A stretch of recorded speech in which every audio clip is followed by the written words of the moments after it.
কাল কিয়ামতের দিনটা বড় ভয়ঙ্কর হবে, এত ভয়ঙ্কর বন্ধু।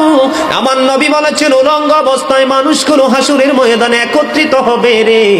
ও বন্ধু, প্রত্যেকের কবর থেকে ওই হাসুরের ময়দানটা কমপক্ষে 50,000 বছরের রাস্তা হবে রে বন্ধু।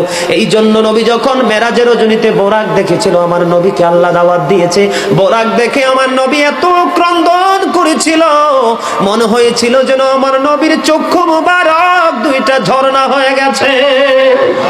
এই যুবক, কাল কিয়ামতের দিন ঘাম এত ঘামবে রে, কেউ মাজা পর্যন্ত, কেউ নাভি পর্যন্ত, কেউ বা আবার পুরো শরীর বন্ধু ঘামের নিচে ডুবে থাকবে, আবার মাথার মগজ টকবক টকবক করে উতরাইতে থাকবে রে। আল্লাহ বলেছেন লা ইয়ামুতু, people will not die that day, সেদিন মানুষ আর মরতে পারবে না। আল্লাহ বলেছেন ফিহা ওয়ালা ইয়াহইয়া, people will not be able to live that day, মানুষ সেদিন বাঁচতেও পারবে না। আমার আল্লাহ বলেছেন অমাহুম আনহা বিগাইবিন, people will not be able to escape that day, সেদিন মানুষ সেখান থেকে পালিয়ে যেতেও পারবো না রে। দুর্গাপুরের যুবক, হাদিস শরীফের মধ্যে এসেছে কাল কিয়ামতের দিন আল্লাহর আরশের ছায়া ছাড়া কোনো ছায়া থাকবে না।